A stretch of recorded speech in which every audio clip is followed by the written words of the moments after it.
swipe left. Or I don't know. Yep. Which one's Nope. which one's the no? I had to pause. Like, was that the no one? Yeah, swiping left is the no. That was before my time.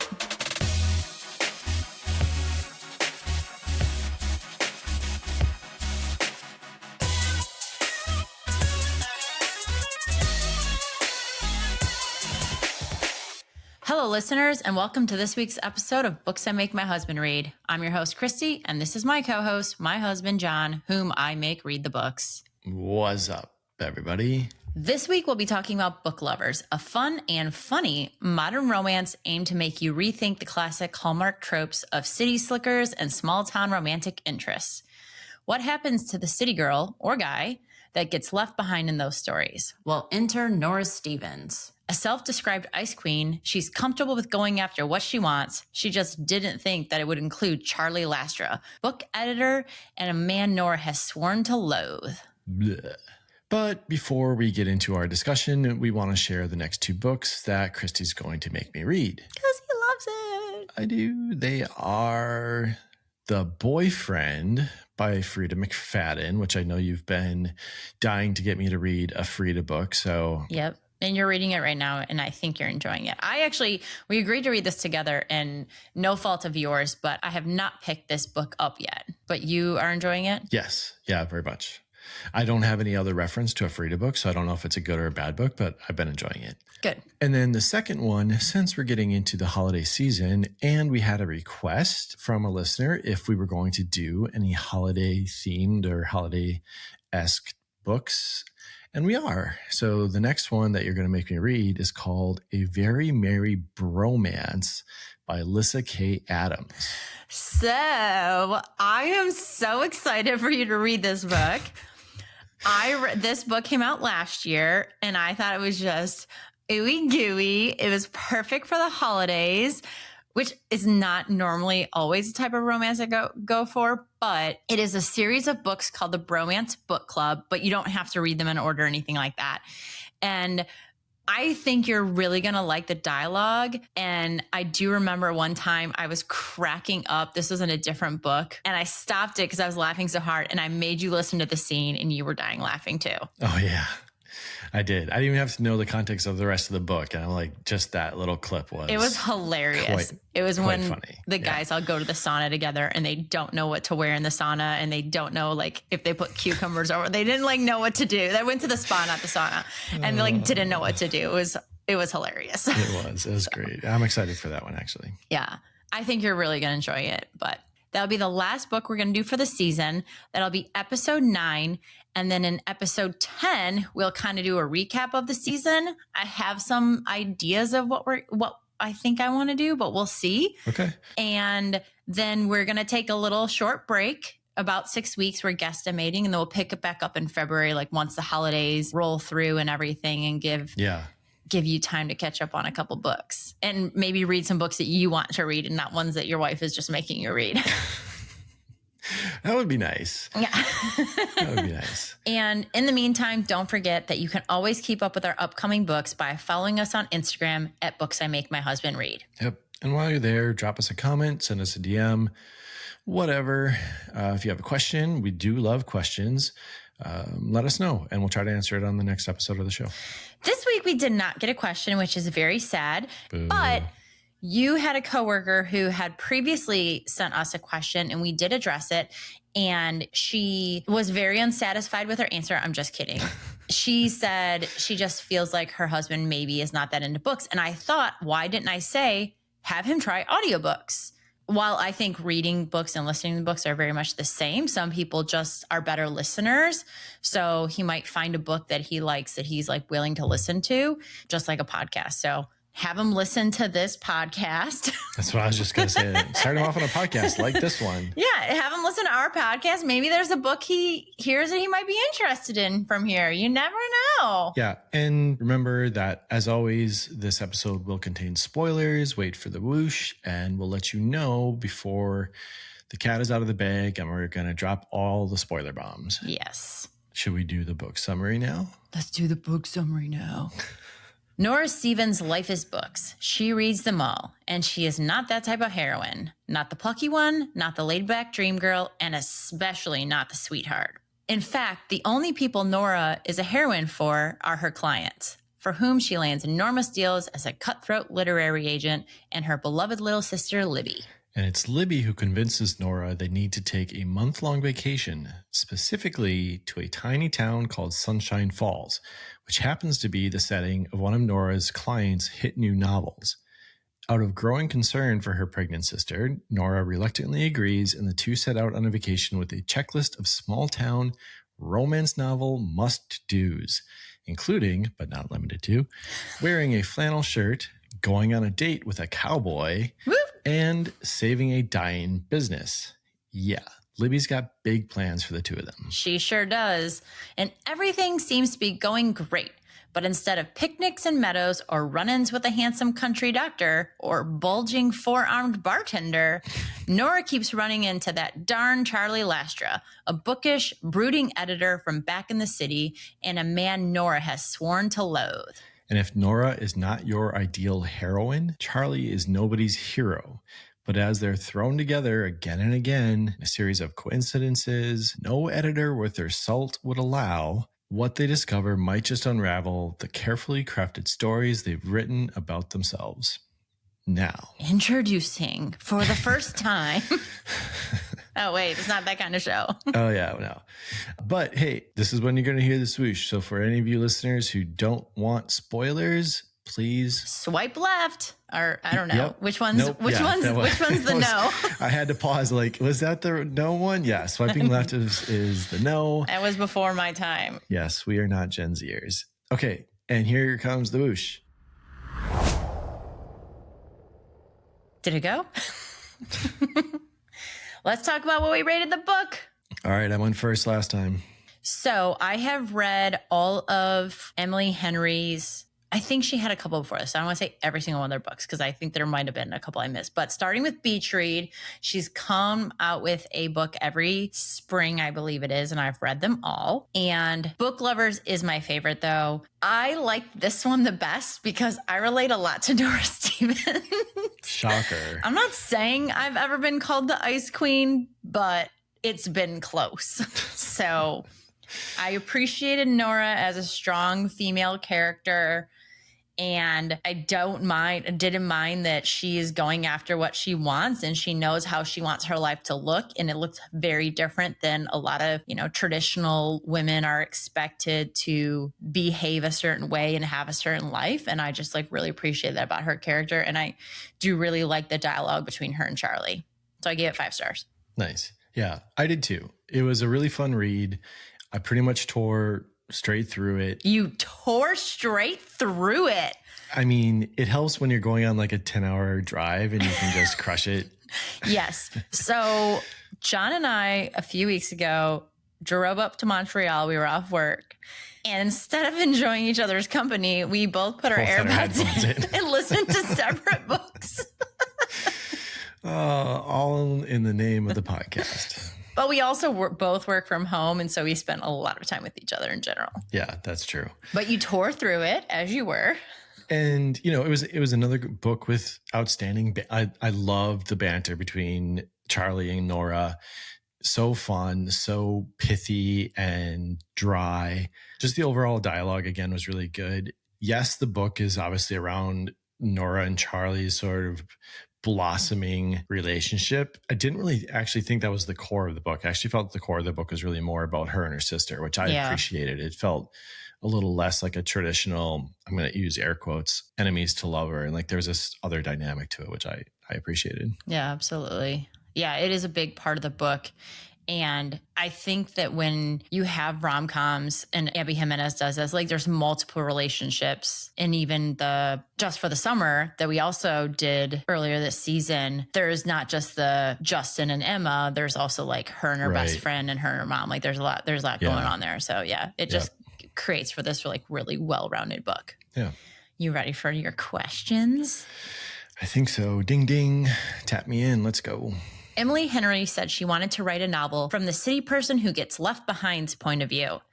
And there's a scene in the book where Nora says to Charlie, It's my stock literary character. I'm the cold-blooded, overly ambitious city slicker who exists as a foil to the good woman. I'm the one who gets dumped for the girl who's prettier without makeup and loves barbecue and somehow makes destroying a karaoke standard seem adorable. Have you ever given much thought to this character before? What are your thoughts about this and Nora as a protagonist? So I've obviously not read a ton of romance novels, but I have seen plenty of like rom-com movies. So there's like a similar, story arc to all of those. And I have actually wondered about those quote unquote evil characters that they portray. Like, how did they get that way? What do they do with their daily lives? And like, what's wrong with being an overly ambitious city slicker? Like, why is that always portrayed as a bad thing? But they never really go there. They're just like, oh my God, this person's so harsh and cold and they have no heart. And like, everyone's got more layers than that. Jeez. And I think that especially in the movies, most of those, specifically women, are portrayed as very cold-hearted. They are very materialistic. And that's just not the case. I mean, of course, there's people out there like that, but I feel like that is not always the full side of the story. Totally. And I love that it's written from this point of view because, as I said earlier, like Nora knows what she wants and she's just not willing to settle down with someone who isn't going to, I guess, live the type of life she wants. Yeah. There's also a lot of layers to her too, in like some of the what she's been hiding behind, which we'll probably get to. But I just really appreciate that Emily Henry wrote this from that person's point of view versus the person who goes to the small town and has this lifestyle switch. Instead, this person's like, no, I'm a city person. I'm staying a city person. Why would I want to go live in a tiny town and bake cookies and save dying business? Are you crazy? Yeah, I think that's part of why I liked it a lot too. Like, it didn't feel like what I have in my head as your stereotypical romance novel or, trope. So yeah, I appreciated that. Yeah. One of Nora's biggest struggles is finding the balance of how much to compromise in her life for those she loves.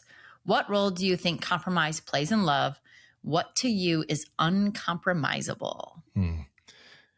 So yes, I think compromise plays a huge role in relationships. Also, I don't really like the word compromise. I think because it sounds like you have to give something up.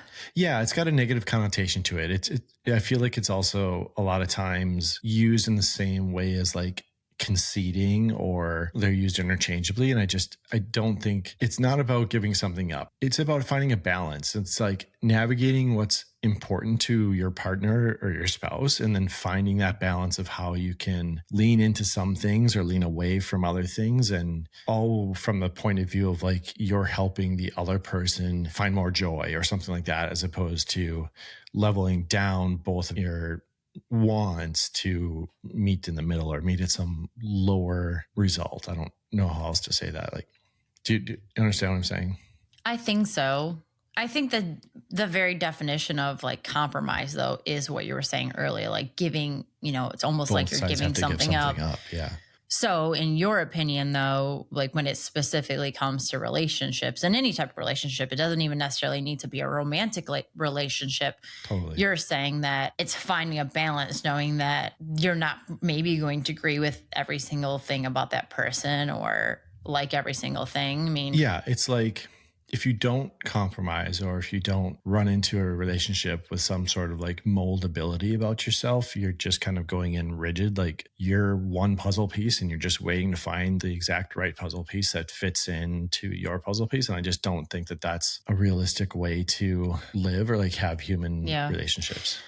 There is a scene in Daisy Jones and the Six. One of the characters says, I'm not going to get in the story because it'll take too long to explain, but sometimes the person you love, what they need is going to be a gut punch to you.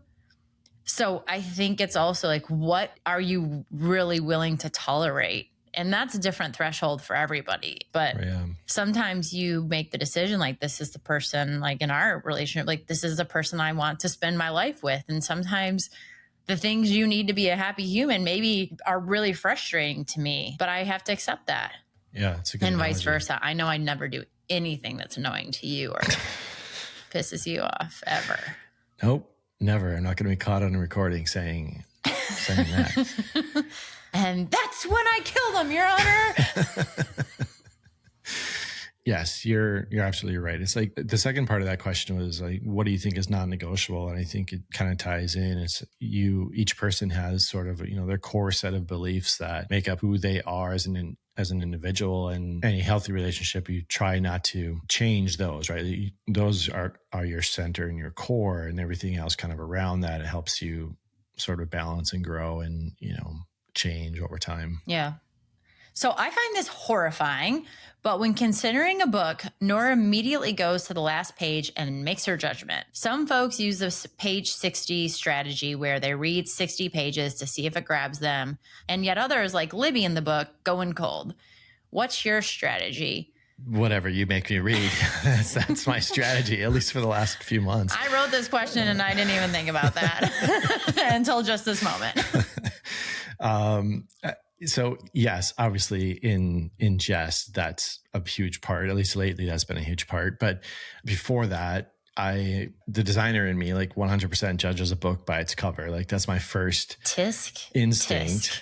I know. I find that interesting because some of those Nelson DeVille, those covers are plain. They are. But I don't think that's how I found that author. Okay. And then I just started liking that Okay, author. that's fair enough. I do skim the jacket, get a sense of the plot. If that interests me enough, then I might open my phone and go to Goodreads and see what the rating is and then try to make a decision. But I also actually find myself liking to read the little handwritten recommendation notes that are kind of like at the bookstore? At the bookstores that are splattered around. Like, oh, yeah. This employee liked this, and then they kind of give why they liked it. I tend to gravitate to those too as like a quote unquote personal recommendation. But otherwise, I like to go in cold. I don't really want to know more than that. I want to just kind of enjoy the story and be surprised and decide if I like it or not without going in with any preconceived notions, similar to TV shows. You? I definitely don't look at the last page. That's horrible. Depending on how I came across the book. So if someone recommended a book to me, I will go in cold. Sometimes though, I will get into a book and start listening to it and then things aren't making sense. It's, a slow start. So then I'll have to go read because I'm like, I need a little bit of context about what is going on here. Oh, sure. So I will sometimes go back, read the jacket or go look it up on Goodreads and read the summary there so that I can get some context. But I think I like going in cold sometimes. Nice. So you already mentioned this, but this is a romance between Nora and Charlie, but a lot of ink gets spent on Nora's relationship with her sister, Libby. How did you find the balance between the two relationships? And I wrote, did that work for you? And obviously you said you already enjoyed that. So if you want to say any more about how you felt about their relationship or in the book, anything that stuck out to you about that? Yeah, like I mentioned at the top, I liked the narrative. I liked how it added another layer of sort of interpersonal dynamics. I enjoyed how even the relationship building between Nora and Charlie was threaded through the lens of like Libby and Nora's relationship too, and what they were going through. Like, he became a partner to her. He became a sounding board to her. He kind of kept her grounded, especially when, Libby was rushed to the hospital and that sort of thing. So I liked how they weren't siloed. They were more like interwoven across each other. I also like the different perspectives and like worldviews that their relationship brought, especially how they viewed their childhoods. Like they both experienced the same events within their childhoods, but they continued to uncover that their memory of them and their experience of them was both very different from each other. Yeah, it was because that doesn't get revealed till pretty deep into the book. Yeah. And so we're getting a lot of the way Nora remembered her childhood. We're not hearing from Libby. So it seems like it was a good childhood. Their mom would take them to the bookstore and she had all these like little cues that reminded her of her mother and the time they spent together. And then Libby essentially like loses it on her a little bit and talks about their childhood and like the pressures that their mother put on Nora that she felt like she shouldn't as essentially a teenager. Right. And you're right. It is absolutely crazy how some people who can be living in the same moment, in the same space, essentially, but because they're coming in it with two different sets of personalities and perspectives and can experience something in a completely different way. Mm-hmm. I did appreciate the relationship between Libby and Nora. I got a little pissed at Libby when she kind of did the old switcheroo. And really the reason she wanted to go to Sunshine Falls is because she wanted Nora to fall in love with it so that she could get Nora to move there. So while she didn't want Nora to be her provider and protector the way Nora was trying to be, she also didn't want to give her up either. Yeah. I actually thought that was pretty shitty and selfish of Libby. Yep. Same. But I also kind of understood. I mean, you know, they talk a lot about growing a distance between them. Libby clearly assumed that Nora would never agree to go with her to this tiny ass town. And the way that I took it was like, Libby was really excited about this move and this change in their life and how much easier it was going to be for her with the extra space and like just a less stressful life in general for her and soon to be 3 kids.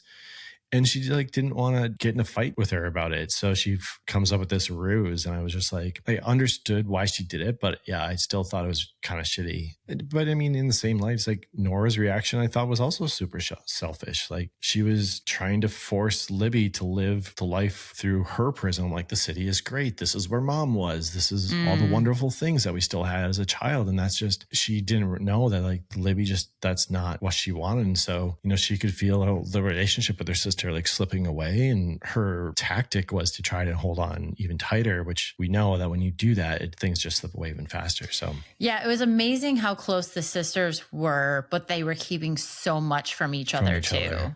Yeah. You know, Nora was working behind the scenes to get her a better apartment and, you know, doing other things like that. And Libby's husband had already accepted this job and like they were moving and closing on the house. Like she took her to the house and they were closing on it. They're going to close on it.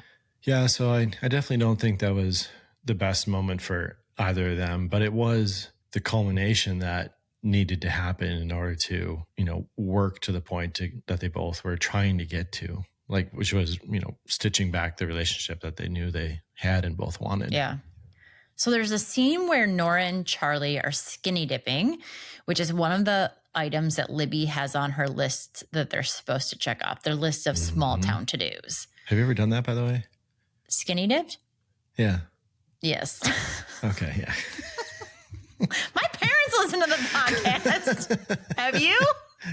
Absolutely. Oh, well, the way you said it, like. Anyway, continue. We're all adults here. Yep. So Charlie is from Sunshine Falls, and he says, in places like this, you never shake off what people first thought about you. And he said that what he loves about New York City is that you're anonymous there. You're whoever you decide to be. So growing up in a small town, do you think this is why you left and why you prefer to live in a large city now? Yes, 100%. End of my answer. Done. Period. Next question, please. Yeah, I mean, look, yes, I grew up in a tiny town. My town was less than 3,000 people. My high school, all 4 grades were about 500 students in total. Like everyone knew everyone, and not just like every kid knew every other kid, but like every kid's family knew every other kid's family. And it's really difficult to find your own way or like carve your own path when you have so much, I don't know what the right word is, but you just have so many preconceived notions about you. And when you're in a small town, you are like peer pressured basically to sort of live out that lifestyle. I mean, so yeah, I mean, moving out of state for me when I was 19 or whatever I was definitely a way to get out of that small town. Like I needed to discover who I was as an individual, like what was important to me, what did I want to do professionally? What were my core beliefs? I mean, shit, I'm still working on that today, but you know, I love the city. It's funny because I remember when we first met, we talked about like where to live and things. And New York, like you had said early on in one of our conversations that you would love to live in New York City. And that scared the shit out of me. I'm like, no fucking way. You're like, no. And now like. But I moved to Wisconsin. But what was the first thing I told you? You don't want to live there for the winter? I'm not staying here. Yeah. Well, yeah. Yes, 100%. And I agreed with that. I definitely agreed with that. I knew that Wisconsin wasn't the place that I wanted to stay either, but I didn't really know what that meant, you know? So we kind of took that journey step together by just blindly moving to Austin, and which was a great move. It was a great move. I mean, that shaped me, that shaped our relationship. And I love the city.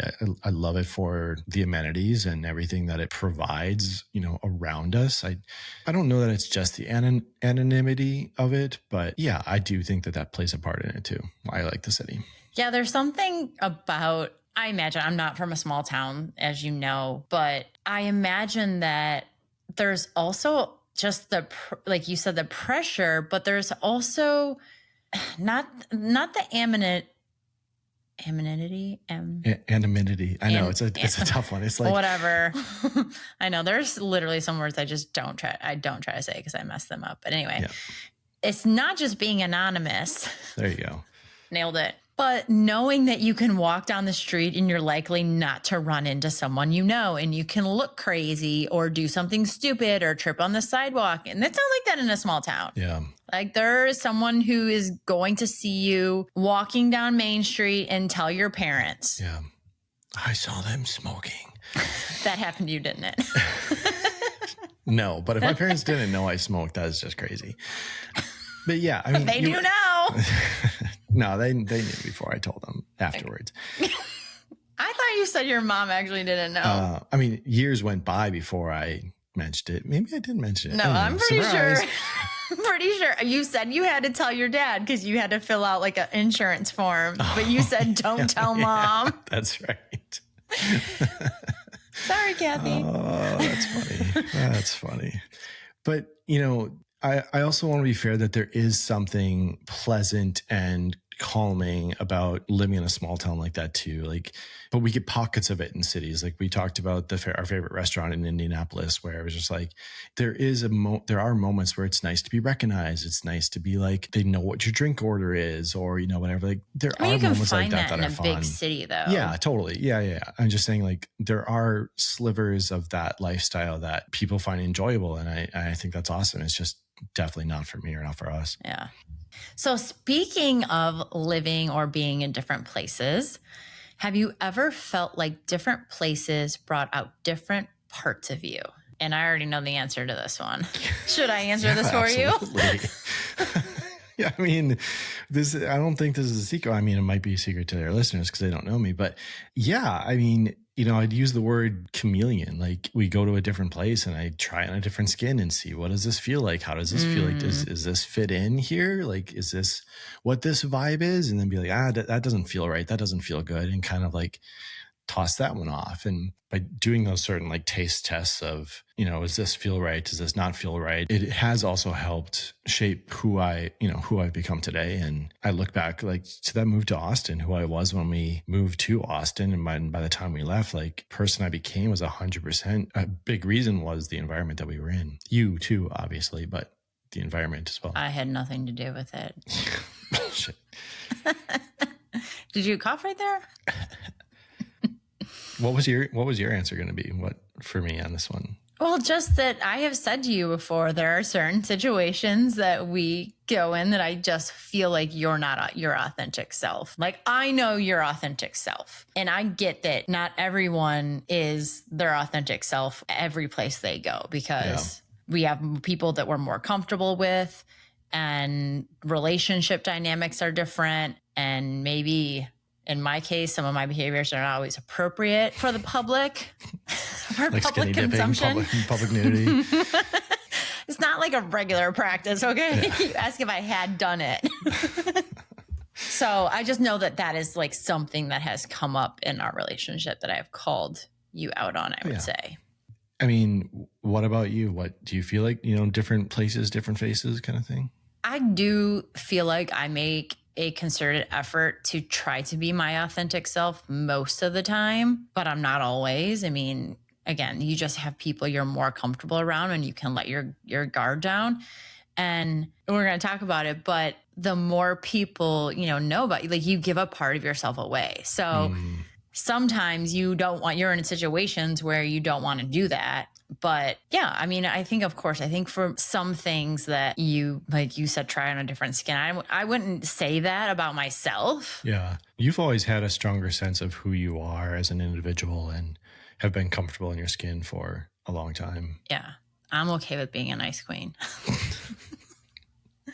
But and again, that's back to like why I felt like I like this book so much and I like Nora's character so much is like I've never really been afraid of who I am, and I know that I am opinionated and I'm strong-willed and I talk back and I'm not going to let people push me around, and those are not always behaviors that are appreciated in a woman. I have been in a room with men and told that I have to watch what I say because I'm a woman. I've been told what to wear, like. And I just appreciated that we had a character who was living her true self and like not standing for that kind of stuff. And she doesn't get into that, but she's portrayed as that type of woman. Yeah, it's definitely a layer to her character. Yeah. So Nora's carrying around a lot of fear. Her mother's death and her subsequent responsibility for her sister have caused her to fear the loss of control, resulting in nightmares and other stressors. How did you respond to Nora's anxiety? I mean, she was stressing me out reading the book, and she's not even a real person. Yeah. What's wrong with you, Nora? Seriously, like it irritated me a little bit. There were a lot of points where I just wanted to like say, are you being for real right now? Specifically around her sister. It just felt like she only saw Libby through the lens that she's the same little girl that she had to raise. Yeah. Now, I say that like this is a tough question to answer because I obviously I can't relate. I can't empathize in any way. I have no idea what it would be like to be thrust into adulthood and being a caregiver for your sibling at, as a teenager or anything like that. I think it would be incredibly hard to let that go, but it doesn't mean you don't try. Like she's watched Libby get married, she has her own kid. She has her own kids. Like she has her own life, and yet she still has this incessant need. It's almost like if she loses that, then she completely loses the memory of her mom as well. And so again, it just sort of came back to she was trying to hold on tighter and tighter and tighter and tighter. And what's that metaphor where like if you hold a pile of sand in your hand and you let it sit there, it'll be fine. But if you start squeezing it, like it's gonna come out through your fingers. It's gonna come out through your fingers and slip away. So yeah. And then if you don't support it enough, it's just gonna fall off your hand. Right. It's just or like get the blown balance away by the wind. it's just the balance of like you have to kind of just like cup it a little bit and nourish it. I think that for Nora, it's not necessarily the control. It is she identifies with being a caregiver. So she cares a lot. And Charlie says is like, Nora isn't actually an ice queen. She cares a lot more than most people. She's just really bad at figuring out how to demonstrate in a way that relates to the person. So Nora is doing things that would resonate with Nora if she needed care. Mm-hmm. And you can't treat people how you want to be treated. The golden rule is wrong. You need to treat people how they want to be treated. So Nora cares about her clients, works her ass off for her clients. She cares about her sister. She does things that she thinks will be good for her sister. It causes her sister to have a lot of stress. Mm-hmm. But Nora doesn't see it this way. So I don't think it's like this necessarily like loss of control. I didn't read it as that. I really read it as like she is misplacing the way she cares about people or doing it in a way that's not landing for other people in her life. Yeah, that's a really great point of view. So you're the oldest of your siblings. Have you ever felt like you've had this for your brothers, like this sort of... I mean, I am the family manager. I did not give myself that title, by the way. It was bestowed upon me. Nice. Yeah, I think that especially so, if you don't know me, I have a brother who I'm an Irish twin with, or very close. We're 13 months apart almost to the day. And then I have a brother who is 11 years younger than me. Same parents. And he grew up very differently than I grew up. And I actually had this conversation, not shitting you, today with someone. They're like, he didn't even have the same parents as you did. I was like, he really didn't. I mean, my parents were just at different places in their life. My dad was 23 when I was born. Like, think of the difference between you were 23 and then you're 34. Like, those are two different people. Totally. My mom was almost 40 when she had my brother. She's 29 when she had me. So I understand how Nora feels about her sister may be struggling with things and not having access to some of the things that Nora has, because Nora is a single woman in a good paying job, and she sees her sibling maybe struggling a little bit or not being able to afford New York. We are in a different place in our life than like my youngest sibling and his wife, who I adore, and their children. And we don't have kids, so we have more disposable income. We both work. We're later in our career, so that usually means you're making more money. So we're in a different place in life. And it is hard sometimes when you see your siblings living different and then you're having to make different choices than like you have to make, even though we had to do those same things. Like when we were 30, like we had to make, our budget was not the same it is now. So I definitely, to answer your question, like feel that sense and need to protect that. I don't with my other brother, just because we're in, I think, in a similar boat, but I would do anything for either of them too. So, which is why I probably liked it so much. Yeah, relatable. All of Nora's exes have ended up with partners who were seemingly totally different than them. So if you did not read the book, one of the main points of the story is, it's the opposite of a Hallmark movie. So Nora is in this Hallmark movie, say, and this big city man goes down to a small town to, who knows, run off the small town baker because his big corporate company is going to run I didn't know where you're going with this. Run out the cookie queen, and he ends up falling in love with the cookie queen. And instead of, the corporation buying it, they have a whole fundraiser with a hoedown, and they save the cookie factory. And then he tells his corporate man to go screw himself, and he marries the cookie lady. Well, in the meantime, he has a girlfriend back home in New York City that is an ice queen. And he says, see ya. I'm changing my whole life. I'm moving to small town and I'm marrying the cookie lady. Nora's the girl who gets left behind. So in the book, this has happened to Nora like 4 or 5 times. Yep. She is the woman who gets left behind. Her boyfriend calls her and says, I'm not coming back from my trip. I'm staying and marrying, insert standard country name here. Okay, so all of her exes have done this, and they obviously, if they're like big city people and they're moving down to small town, it seems like they're very different.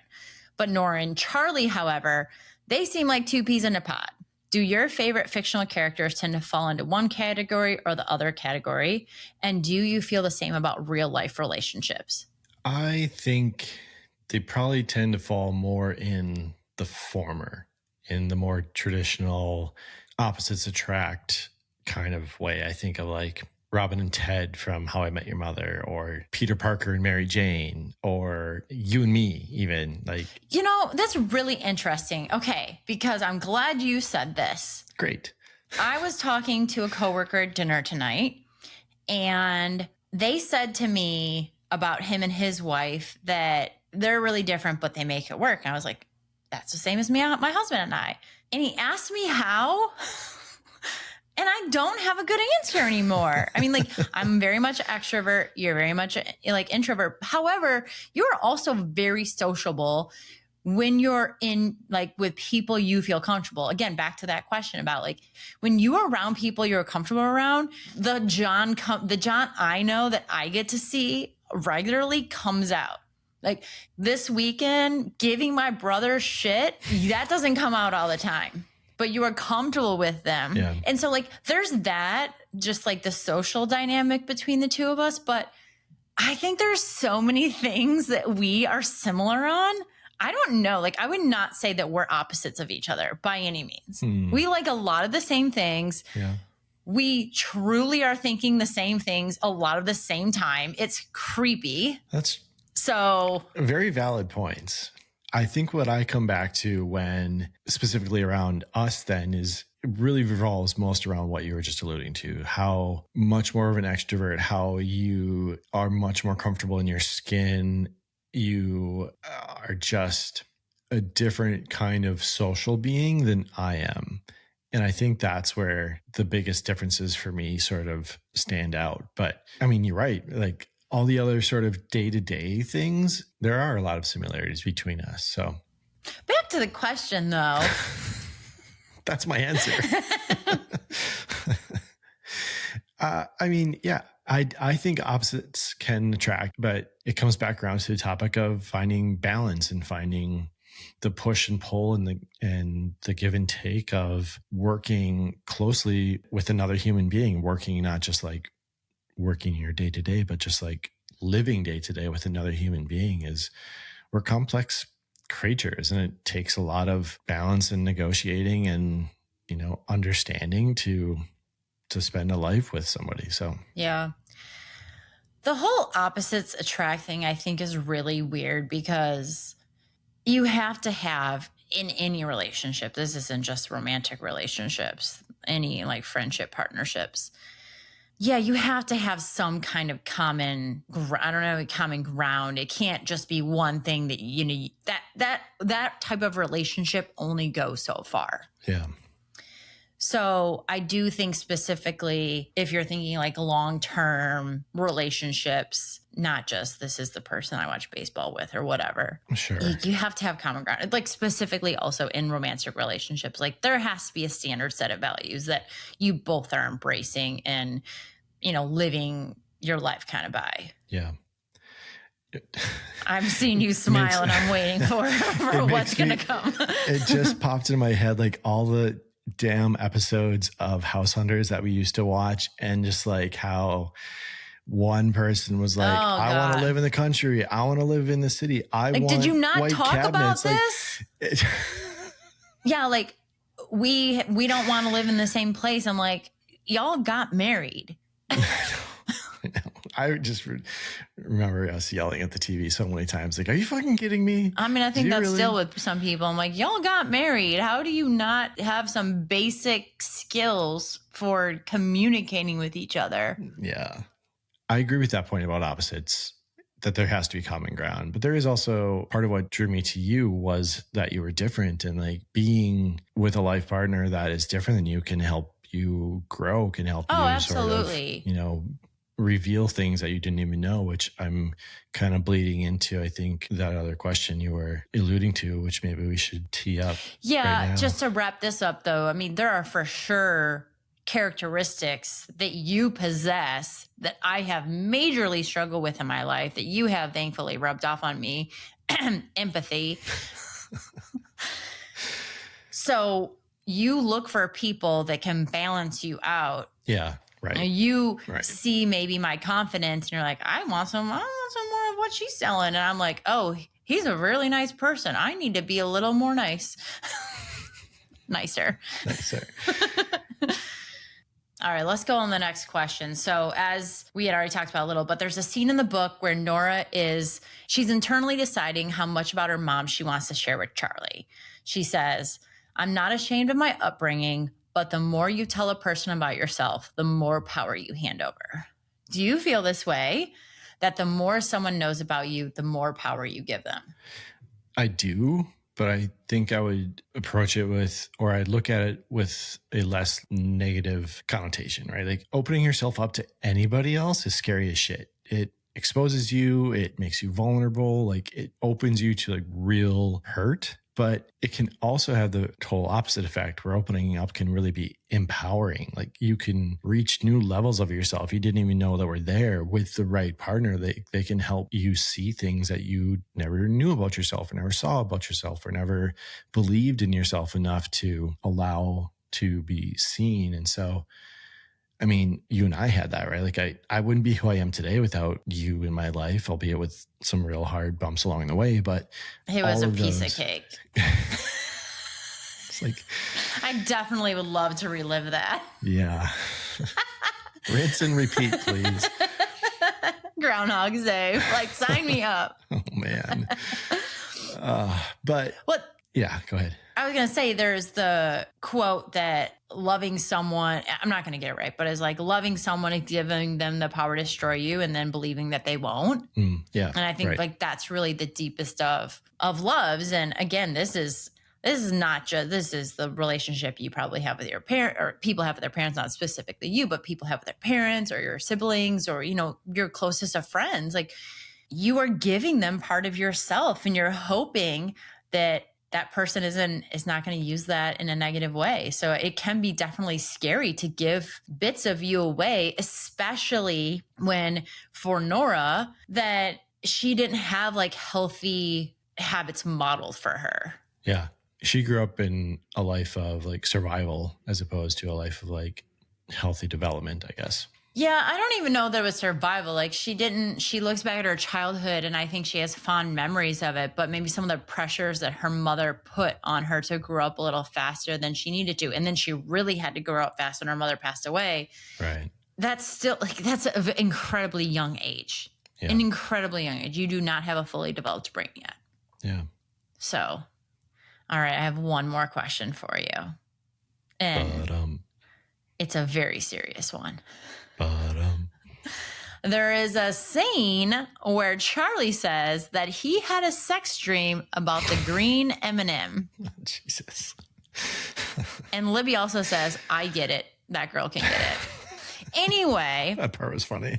Not necessarily the green M&M, but have you ever had any weird crushes or sex dreams about animated characters? I don't know if I want an answer to this being recorded and put out there for the world to consume. Created into a boomerang over and over again. You can hear yourself. Yeah. Or whatever it's called. I mean, I don't think so. Okay. So there's one I would say I would qualify as having a crush on. Is it Jessica Rabbit? Because I feel like that is kind of universal among, straight men. Okay. I think that's fair. That would be universal, but I wouldn't call that weird. Like, because she is animated, but she's an animated human. That's very fair. It's not a Peaks, covered chocolate. Is it Mike Wazowski? Because that's weird. No, that would be weird. No, it's Judy Hopps from Zootopia. I think Judy's adorable. I know, so do I. I mean, okay, I actually get it because Jason Bateman does what's the fox's name? Nick Fox. I think it's Nick Fox. And I kind of get it.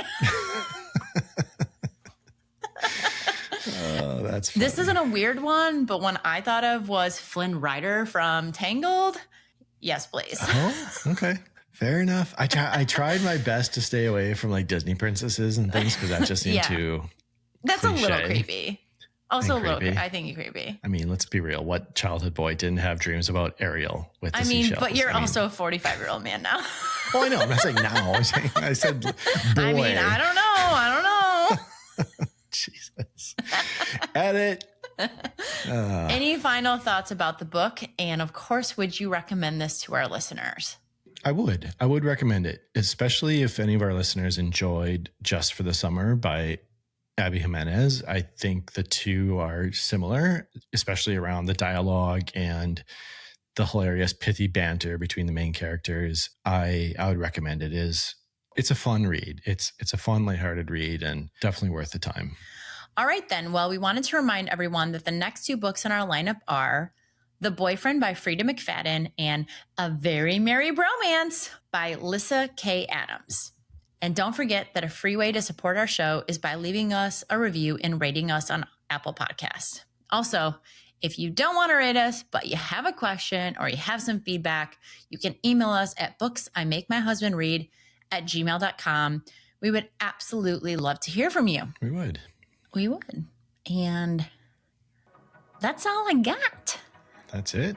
Is that another one in the books? That's another one in the books. Cha-ching. All right. Well, who knows? Maybe this will be the one your husband reads. Or listens to. Either account. Okay. Ciao, ciao. Bye-bye. Bye-bye.